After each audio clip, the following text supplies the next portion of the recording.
Hello les amis, je suis super heureuse d'être là ce soir. C'est mon premier live, donc je suis un petit peu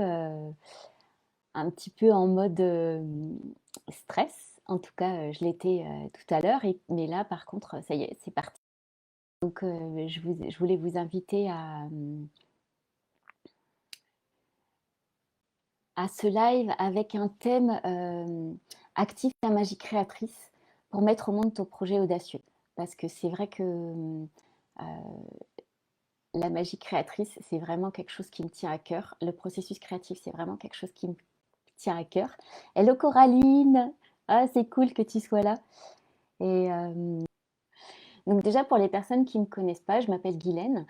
Je suis auteure illustratrice, photographe et je me passionne vraiment pour tout ce qui est attrait à la créativité. Le processus créatif, c'est quelque chose qui me fascine complètement parce que autant il y a des choses communes, autant ça s'exprime de façon différente chez les personnes. Et je trouve ça complètement fascinant, en fait, de voir comment une idée peut naître chez quelqu'un, comment quelqu'un l'accompagne, qu'est-ce qui l'inspire, comment il trouve son, ses idées, toutes les astuces qu'il peut mettre en place pour mettre au monde ses idées. Je trouve ça assez fascinant. Et ce qui m'impressionne, c'est qu'en fait, je me souviens quand j'étais en école d'art graphique, on nous disait tout le temps, il faut vous spécialiser. Et en fait, c'est quelque chose qui me paraissait vraiment étrange, en fait, se spécialiser. Même si je comprenais le fait que c'était important de devenir compétent dans un domaine et de s'améliorer et d'acquérir un certain savoir-faire, autant je me disais, bah ouais, mais en fait, le principe créatif, la façon dont on reçoit les idées, ça peut s'appliquer en fin de compte à n'importe quelle chose, à n'importe quel sujet, que ce soit, euh, que ce soit de la cuisine, que ce soit un, euh, un projet d'illustration, de la peinture. Au final, ça peut vraiment s'appliquer sur plein de domaines différents. Donc j'ai toujours eu une petite réticence par rapport à ça, en me disant, bah, finalement, quel que soit le domaine qu'on peut toucher, on peut vraiment choisir n'importe quel domaine à partir du moment où il nous fait vibrer. Donc, euh, donc voilà, ça c'était la petite parenthèse. Mais ce soir, j'avais envie de vous parler de mon parcours dans le sens où j'ai écrit plusieurs livres. J'en ai écrit une quarantaine, mais il y en a un en particulier qui a complètement transformé ma vie parce que je me suis sentie me transformer en l'écrivain en fait. Ce livre-là, il s'appelle 365 jours pour libérer sa créativité. Alors je vous ai amené un exemplaire parce que en plus je le trouve vraiment trop beau. Euh, et ce livre-là, il a un truc particulier, c'est-à-dire que moi je suis surtout auteur de livres de loisirs créatifs. Et là, je suis sortie vraiment de ma zone de connu en attaquant, on va dire, un autre domaine, celui du développement personnel. Et ça m'a fait réunir vraiment deux passions, parce que le développement personnel et la spiritualité, c'est quelque chose qui m'anime depuis vraiment très longtemps. Et je rêvais secrètement, en fait, de pouvoir réunir les deux. Et un jour, j'ai eu cette opportunité-là de pouvoir réunir ces deux passions.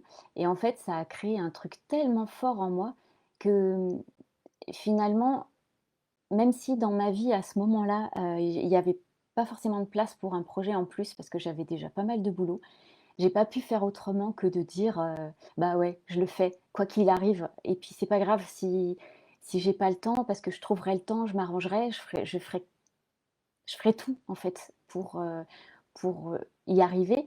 Et au final, ça a été une aventure absolument incroyable parce que, comme je le disais, je me suis complètement transformée et à tel point que je m'en suis un petit peu rendu compte en le faisant, mais c'est surtout après coup, quand j'ai eu le retour de mon entourage qui m'a qui m'a dit: «Mais Guylaine, en fait, tu plus vraiment la même», heu, mais en mieux, heureusement, parce que c'est un peu le but quand même.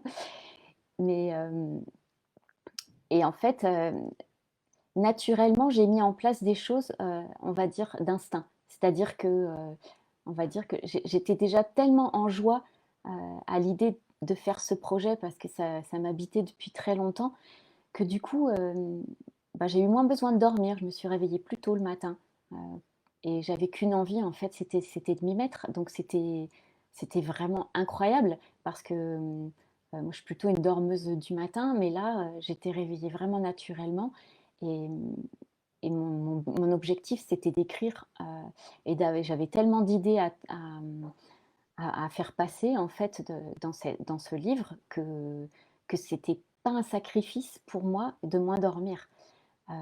Naturellement aussi, je me suis mise à, à choisir, on va dire, les activités euh, complémentaires que je pouvais avoir dans ma vie. C'est-à-dire que je refusais certaines invitations qui me correspondaient moins. Naturellement, j'ai fait un tri comme ça où il y a certaines choses que j'ai choisi de ne plus faire parce que j'étais tellement nourrie par mon projet que finalement, j'avais besoin en fait d'être entourée de personnes qui vibraient sur sur cette même énergie et j'avais besoin de protéger un petit peu ce, ce, ce temps-là pour moi, ce temps de créatif pour me permettre de le mettre au monde en fait. Et encore une fois, c'était pas un sacrifice. Je me souviens qu'une fois, c'était un soir, j'étais sur mon balcon, il faisait hyper beau. Il y avait plein de gens qui faisaient la fête dans les jardins qui donnent à côté de chez moi. Et au final, je me disais, mais ouais, mais en fait, pour rien au monde, j'aurais été ailleurs, tellement ce projet, il me nourrissait en fait. Donc, c'était vraiment, c'est- ça avait un côté magique en fait, euh, de pouvoir tout donner. Et après coup, je me suis rendu compte que je m'étais vraiment choisie. J'avais vraiment choisi de mettre mon projet au centre de ma vie euh, pour, euh, pour le mettre au monde. Et ça a été quelque chose de vraiment fort pour moi parce qu'au final, je- bah, dans les bénéfices, en fait, je me suis rendu compte que en me choisissant, j'ai affiné mon intuition. Euh, j'ai amélioré aussi ma qualité d'écriture et je ne pensais pas en fait être capable d'écrire un livre parce qu'en plus il est assez gros, il fait 200, plus de 260 pages et aussi, alors que j'étais partie pour plutôt, on va dire, 180 pages quoi. Donc, donc voilà, et franchement, ça a été une expérience vraiment incroyable de transformation. Et ouais, je disais de mon entourage autour de moi, ils étaient euh, dans les retours qu'ils ont pu me donner, ils m'ont dit que j'avais vraiment gagné en confiance en moi, qu'il y avait quelque chose de plus posé, de plus, une espèce de socle en fait, sur lequel j'ai pu m'appuyer. Et c'est vrai que c'était la première fois aussi que j'écrivais un livre où il n'y avait que du texte en fait. Je ne me suis pas du tout occupée des images. Ça, c'est le graphiste qui a fait un travail fantastique, qui s'est occupé de ça. Et au final, c'était vraiment une très très très très belle aventure. Donc voilà, c'était quelque chose dont j'ai mesuré l'impact après coup, en fait. Parce que quand on est dedans, on ne se rend pas forcément compte de ce qui se passe. Mais je pense que si j'ai réussi à aller au bout de ce projet, alors bon, déjà j'avais une deadline, donc ça aide, hein, forcément.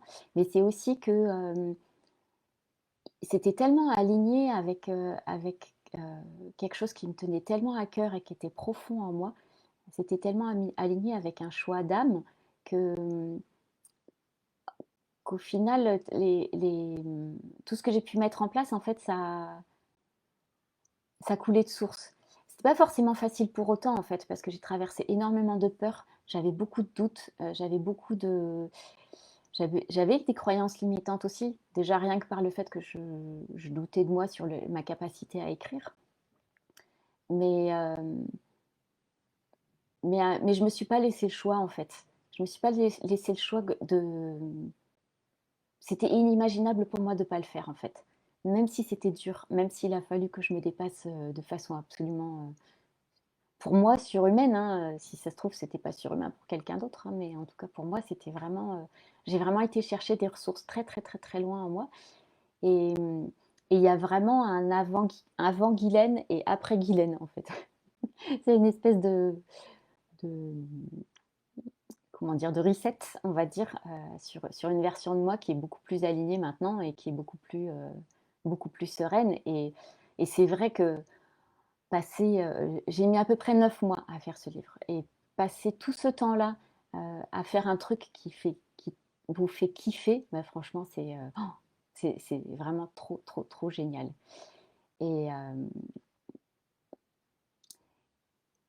et ouais, ce que je voulais aussi vous dire, c'est si vous avez des questions, franchement, n'hésitez pas sur la façon dont ça a pu se passer, en fait, ce projet, hem sur le processus que j'ai pu mettre en place ou si ça vous évoque des choses, en fait, n'hésitez pas à partager, je me ferai vraiment un plaisir.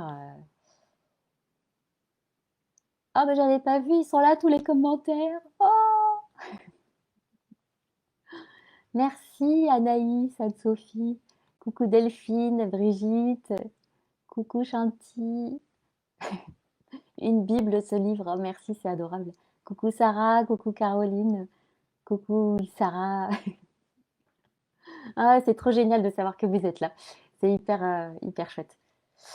Ouais, 9 mois pour le mettre au monde, c'est vrai que c'est quelque chose, hein. Symboliquement, c'est hyper fort et puis surtout que, j'écrivais un autre livre en même temps et ça, c'est quelque chose qui a été aussi une belle expérience parce qu'en fait, je me suis rendu compte que quand je bloquais, sur l'autre livre, en fait, c'était un livre sur le pop-up, heu, je sais pas si vous savez, en fait, c'est un peu comme les cartes, certaines cartes où quand on plie, c'est tout à plat et puis quand on ouvre, ça se déplie, en fait, ça se met en volume, hem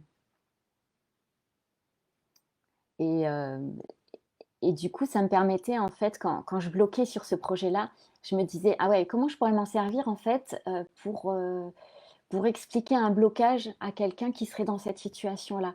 Donc je me suis vraiment servie de ce deuxième livre, à la fois pour l'avancer parce que c'est vrai que c'était une commande et que j'adore le pop-up, je trouve ça incroyable, c'est ce travail du papier et en même temps, ça me servait pour le livre, sur la créativité. Donc ça, c'était génial et ouais, Delphine, quand tu as trouvé ta voix, c'était plus fluide. Ah bah ça, c'est sûr, hein, c'est sûr. Mais ce que je trouve étonnant, c'est qu'en fait, j'avais l'impression d'être dans ma voix quand même, avant en fait, en étant créatrice. J'avais pas l'impression du tout d'être à côté de ma voix. Mais là, c'est comme s'il y a une dimension qui s'est rajoutée en fait, hem, qui était, qui était encore plus alignée, encore plus et qui m'anime encore plus en fait. Ça veut pas dire que je vais complètement laisser tomber la créativité, heu c'est que je trouve qu'ils sont hyper complémentaires, en fait et je me rends compte que être créative avec mes mains, ça m'apaise vachement. C'est vraiment quelque chose qui me fait énormément de bien et en même temps, ça me permet, aussi de réfléchir à autre chose, en fait. Ouais, c'est comme tu dis, Anne-Sophie, les 2 processus créatifs qui se nourrissent, c'est génial et ouais, la créativité, ça a pas de limite mais ça, c'est un truc de dingue, hein, la créativité.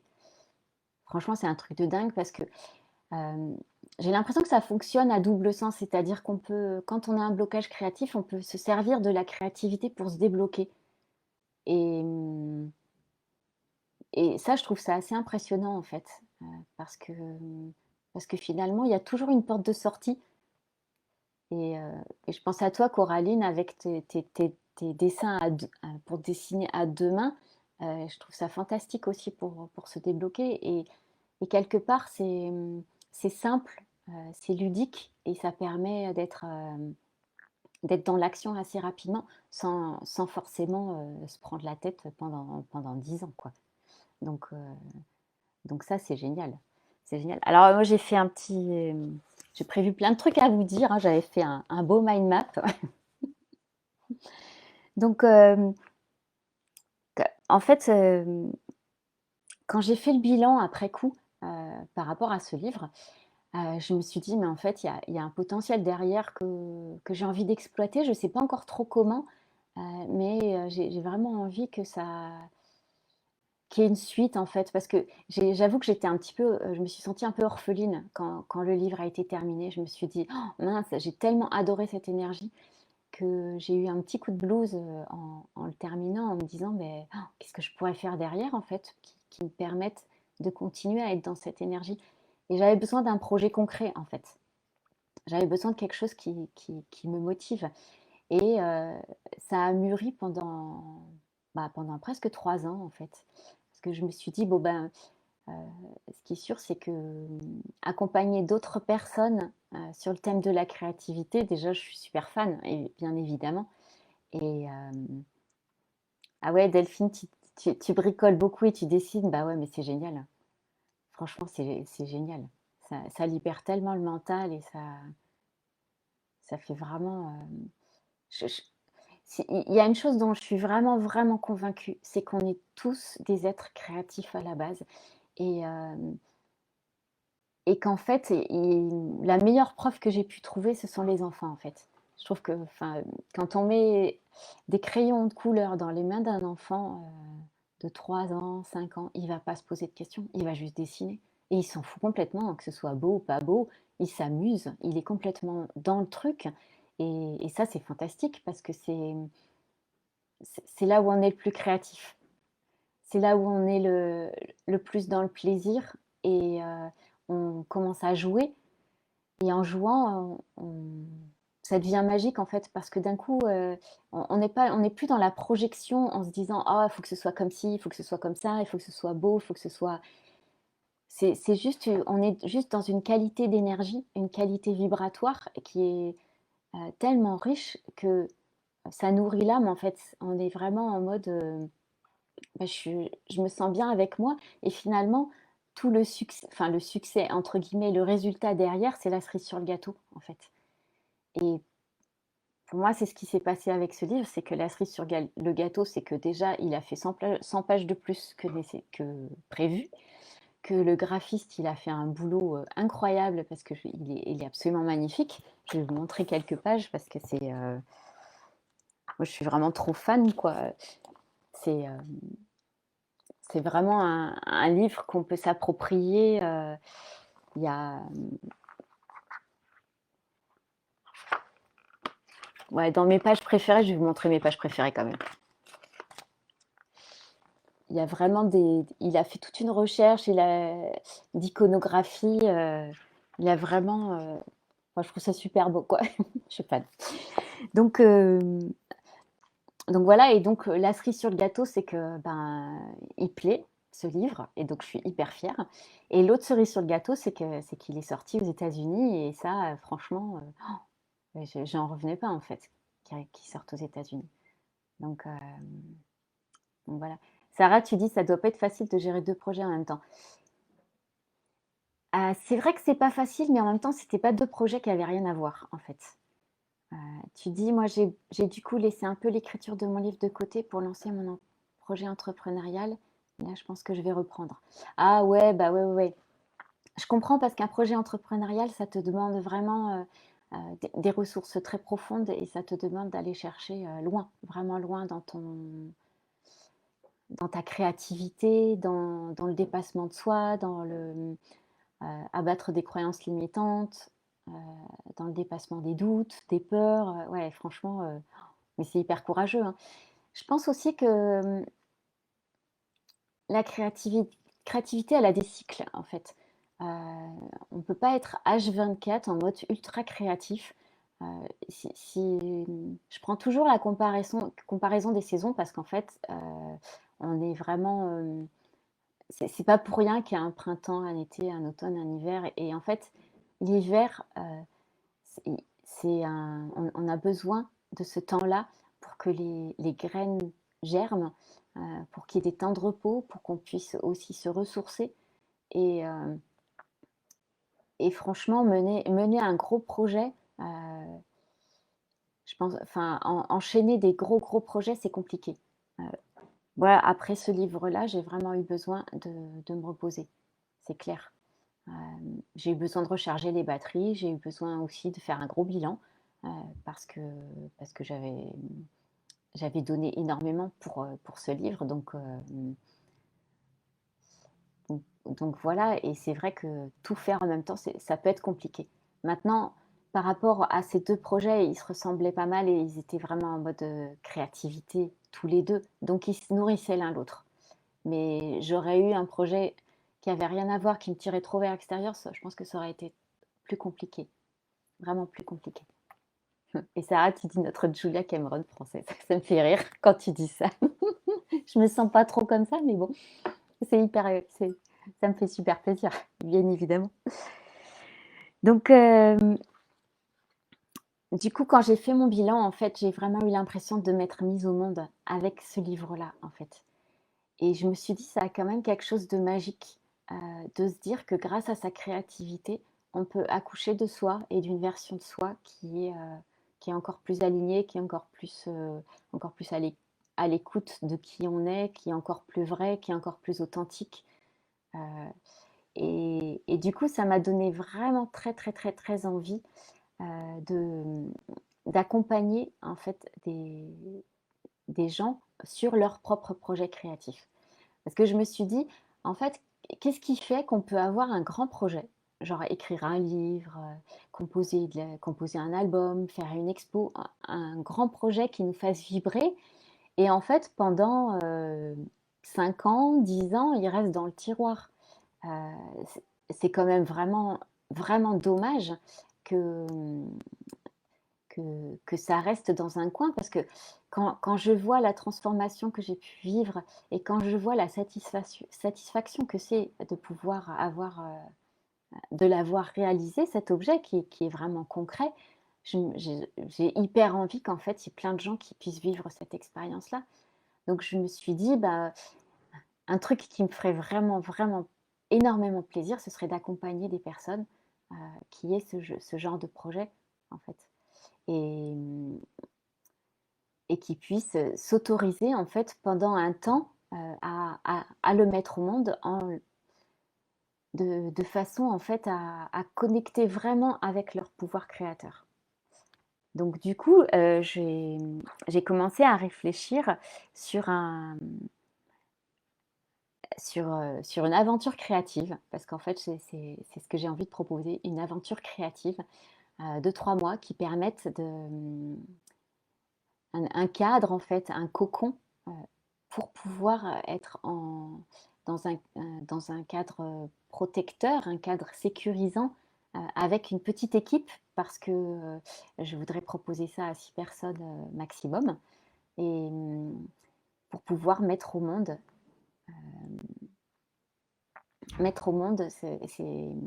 ce projet qui pour moi, correspond à un projet d'âme, en fait. Euh, donc, euh, donc voilà. Et cette aventure, j'ai vraiment envie de la vivre avec des gens bah, qui sont sur cette vibration-là, en fait, qui ont vraiment envie, euh, qui ont envie de ça, qui ont envie de... et qui sentent que c'est le moment, en fait. Qui se disent, bah ouais, mais en fait, j'ai pas envie d'attendre encore 5 ans. Euh, Ce truc-là, j'ai envie de le vivre maintenant. J'ai envie de tout donner là maintenant pour faire ça. Et, et je me dis, bah voilà, c'est quelque chose que je sens que je suis capable de faire et d'offrir en fait. Donc c'est une aventure sur 3 mois avec un rendez-vous en live toutes les semaines pour permettre de ne pas lâcher. Parce que qu'est-ce qui fait qu'un projet, en fait, on le lâche, c'est que au début, il y a une espèce d'émulsion, on sent qu'on est plein d'énergie, on n'a qu'une envie, c'est de s'y mettre, on a 12 milliards d'idées qui partent dans tous les sens, on se dit, oh, c'est trop bien et tout. Et puis à un moment donné, ça commence à devenir un petit peu plus compliqué, ça commence à devenir un petit peu plus difficile parce que l'énergie retombe. Et je pense que quand on connaît un petit peu plus le processus créatif, euh, on, on a une vision qui permet de pouvoir tenir sur la longueur. Et ce que je propose, c'est une espèce de boussole en fait, qui permet de voir chaque étape du processus créatif à partir du moment où on lance, c'est-à-dire à partir du moment où on lance vraiment l'intention, où la graine est plantée et on se dit ça y est, j'y vais. Après, il y a la phase justement avec toutes ces idées qu'on va chercher dans tous les sens et cette phase, moi, que beaucoup de créatifs adorent. Et franchement, c'est vrai qu'elle est délicieuse, cette phase. Ça part dans tous les sens, on imagine plein de possibles, on rêve son projet, c'est génial. Après, il y a la phase où on commence à concentrer ses idées. En fait, il faut faire un tri. Et là, ça commence à être un petit peu plus compliqué parce qu'il faut commencer à organiser ses idées et à voir comment on les met dans la matière. Donc, on passe du rêve à quelque chose de plus concret. Et, et ça peut devenir lourd à ce moment-là parce qu'il faut faire le deuil de certaines idées. Et ça, et bah ouais, il y a des fois, c'est compliqué de faire le deuil de certaines idées parce qu'on s'y attache, qu'on a envie de les mettre et on ne sait pas comment. Mais ça demande pas mal de lâcher prise et ça demande de faire vraiment confiance aussi en son projet, en fait. De se dire que bah, c'est pas parce qu'on va lâcher cette idée-là qu'elle va pas arriver par une autre porte, en fait, et qu'elle va pas nourrir aussi son projet.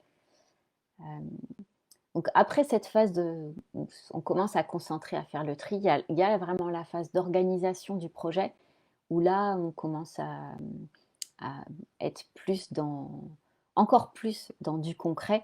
On est dans l'organisation, on est dans les étapes, le pas à pas. Donc si on n'a pas une vision très très claire de là où on va, ça peut aussi devenir compliqué. Mais au cours de cette aventure, on dépasse énormément de peurs, de doutes, de craintes. Et c'est vrai que c'est au fur et à mesure du chemin qu'on va les libérer, en fait, qu'on va libérer tout ça et qu'on va transformer toutes ces doutes, ces craintes et que petit à petit, on va célébrer toutes les petites victoires parce que c'est vraiment important de célébrer toutes les petites victoires. Donc la phase d'après, d'encore après, je me suis notée pour ne pas oublier, hein, c'est la phase où on est vraiment dans le concret. Et là, on a quelques pièges à déjouer parce que ça peut tomber dans la routine.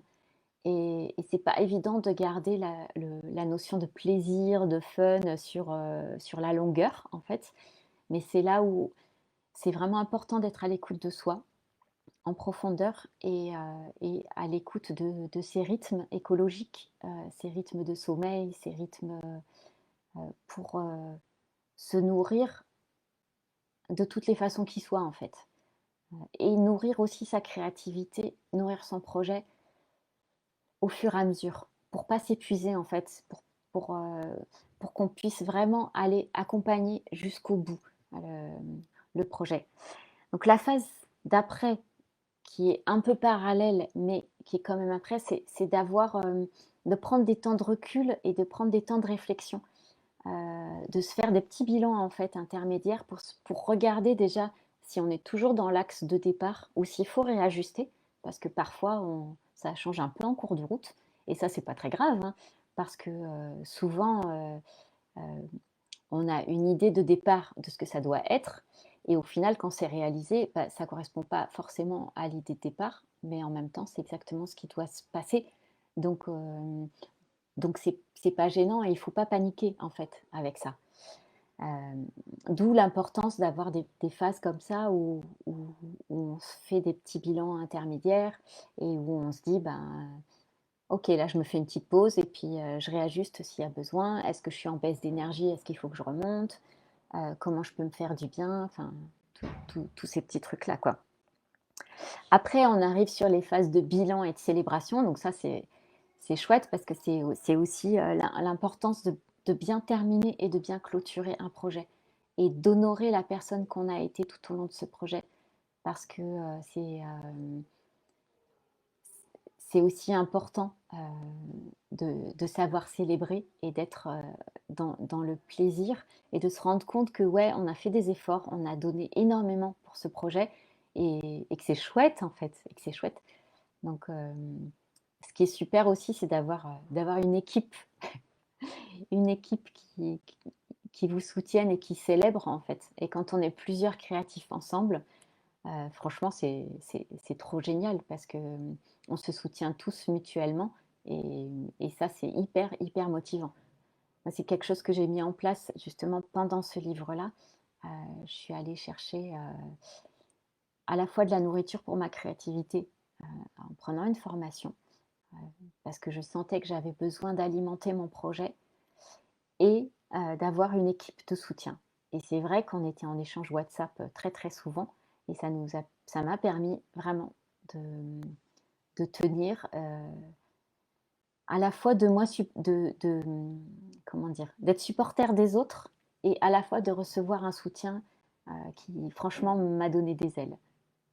Ah, merci Caroline, il est canon ce programme. Bah écoute, j'espère, hein, parce qu'en tout cas, moi, ça me motive énormément.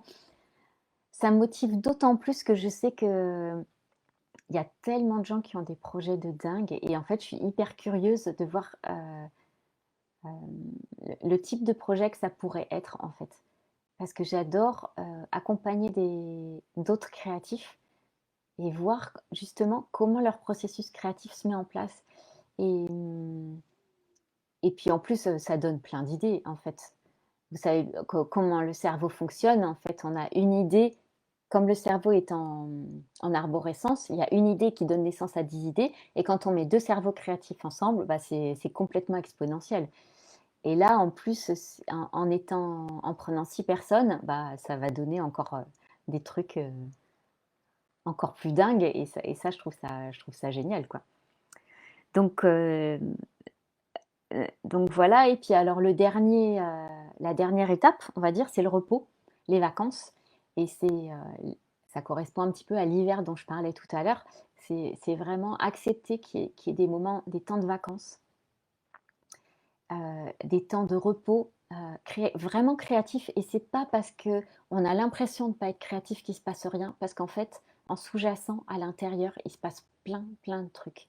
Et on a vraiment besoin de temps de ressourcement euh, qui permettent bah, déjà de se faire du bien et puis de nourrir les autres parts de nous-mêmes en fait. Parce que on n'est pas que des êtres productifs. On a besoin de savourer la vie, on a besoin de savourer nos relations, on a besoin de savourer ouais, tout ce qu'on peut vivre en fait. Donc, donc c'est dans notre société qui va très très vite, on a parfois du mal avec ces hivers-là, mais, mais en fait ils sont passionnants parce que ça permet aussi d'utiliser sa créativité, mais pour des choses pour lesquelles on n'a pas d'enjeu en fait, juste pour le plaisir, sans forcément un résultat derrière.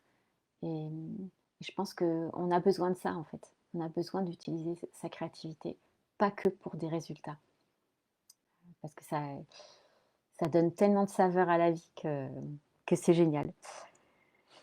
Donc voilà un petit peu on va dire pour la présentation. Caroline, tu dis c'est tellement important de ne pas être seule dans ses projets créatifs. Ah ouais, bah ouais. Et franchement, avec les coworking qu'on se fait là, c'est moi ça me donne des ailes et je pense qu'on va vraiment vers ça en fait, vers des projets créatifs communs qui font qu'on va tellement plus vite, tellement plus loin que ce qu'on imaginait en fait. Coucou Delphine, t'es en retard. C'est pas grave, c'est pas grave du tout. T'inquiète pas, t'es la bienvenue.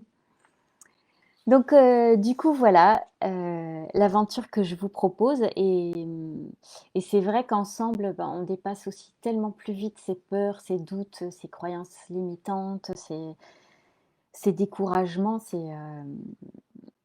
Voilà. Donc, je sais pour ceux que ça intéresse, en tout cas, moi, je serais vraiment enchantée d'accompagner vos projets. S'il y en a qui ont envie de parler, de discuter avec moi de leur projet, j'ai préparé en fait un calendly pour pouvoir prendre des rendez-vous. Donc, je vais vous mettre le lien si jamais ça vous intéresse. Est-ce que je l'ai mis? Voilà. Hop.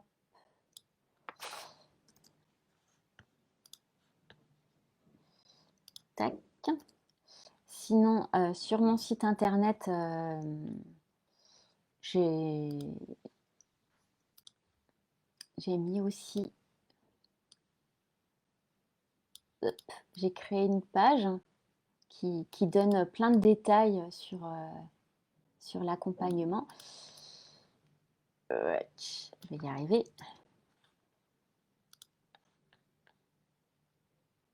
Coucou Béatrice. Voilà. Et du coup, voilà, je voulais savoir déjà si vous aviez des questions par rapport à tout ce qu'on a pu dire. Si vous aviez envie de partager aussi par rapport à des projets créatifs qui étaient audacieux et que vous avez eu du mal à mettre en place en fait. Ça m'intéresse. Caroline, je sais que toi, ton livre, ça y est, il est sorti. Je ne l'ai pas encore, mais je vais le recevoir et c'est trop génial. Euh, Ah, Sarah, super Guylaine, on parlera de tout ça dans notre entrevue. Ah oui, c'est vrai, c'est vrai. Sarah, avec Sarah, elle m'a invitée à faire une interview sur son podcast. Euh, Ta chaîne de podcast, est-ce que tu peux nous remettre le lien de ta chaîne de podcast, Sarah? Parce que c'est super intéressant toutes les interviews que tu fais. Et parce que je me souviens plus en fait comment ça s'appelle. Je suis désolée. Et ça va arriver bientôt sur sa chaîne.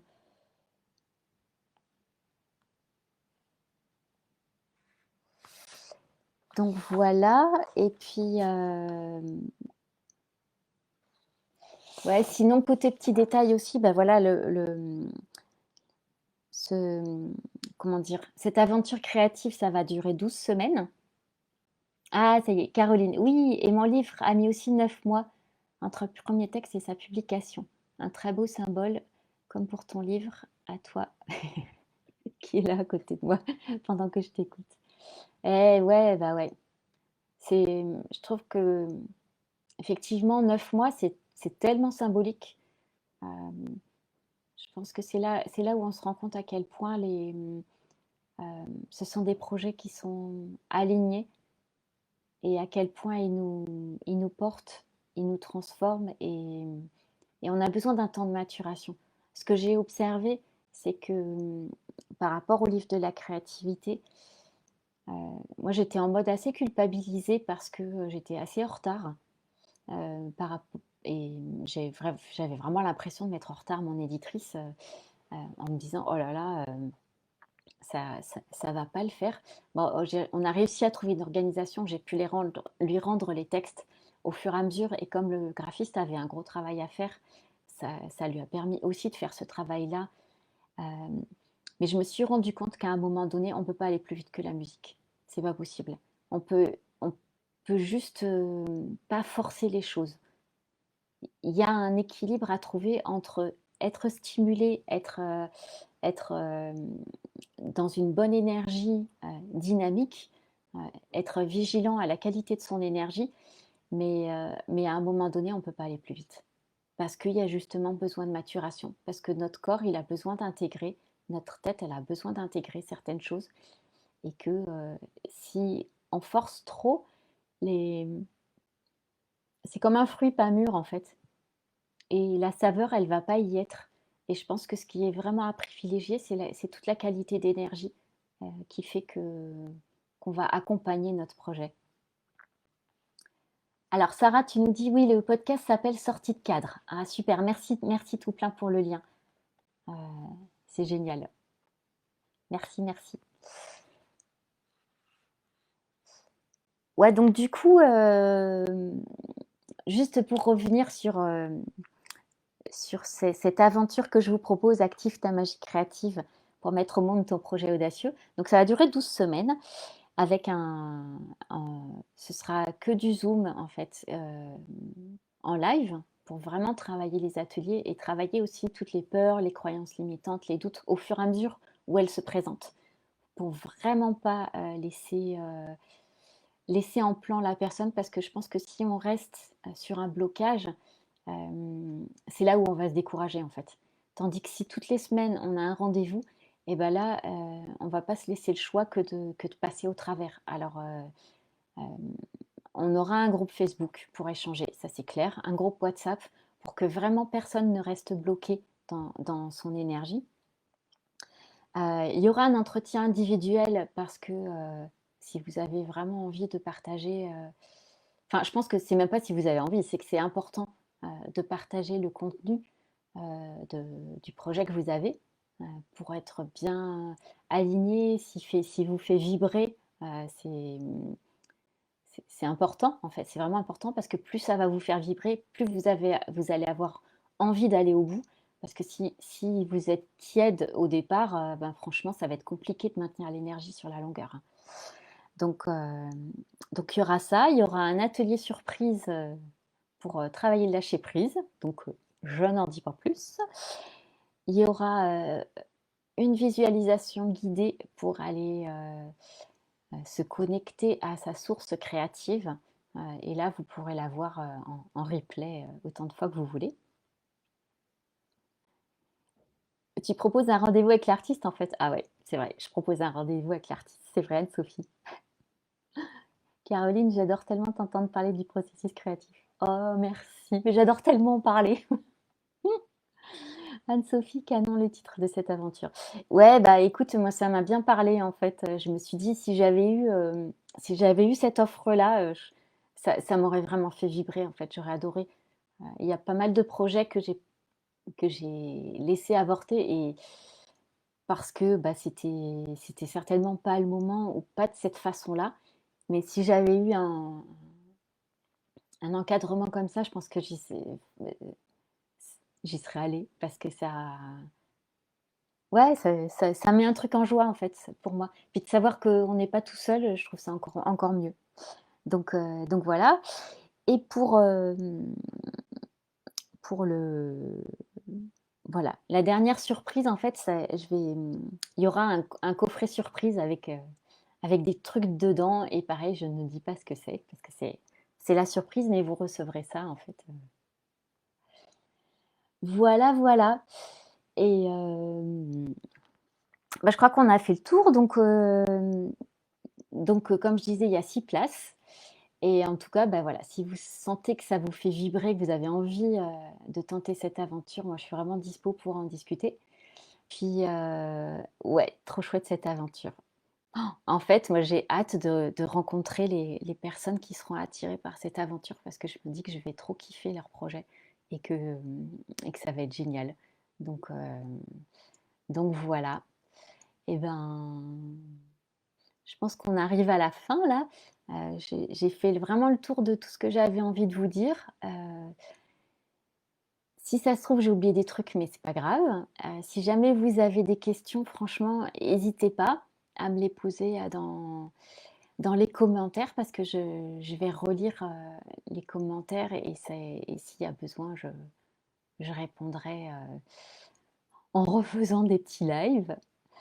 Et franchement, je voulais vous remercier infiniment de votre présence parce que je vous sens tellement présente et tellement soutenante que c'est vraiment hyper agréable. Et merci de nous partager ce qui te passionne. Merci Anne-Sophie. Franchement, c'est du bonheur de partager ce qui me passionne. C'est vrai que puis c'est du bonheur de partager ça avec vous. Alors franchement, merci infiniment. Euh, Bon, bah, en tout cas, c'était vraiment un grand, grand bonheur d'être avec vous ce soir. Merci encore. Je n'en reviens pas d'avoir parlé pendant 50 minutes. Je ne m'attendais pas autant. Et bah, je vous dis à très, très bientôt. Ah, Brigitte, merci pour ce moment qui me fait découvrir ta voix qui est à la hauteur de ton écriture. Oh, c'est adorable. Oh, merci, ça me touche tellement. Je te souhaite plein de bonheur pour ce nouveau projet. Oh, merci, Brigitte. C'est trop cool que tu sois là aussi. Merci, merci. Franchement, vous êtes des amours et je vous souhaite une super soirée. Merci. Je pouvais pas rêver mieux comme premier live de vous avoir là. Et, je vous dis à très très bientôt. Bonne soirée. Bisous bisous et merci tout plein.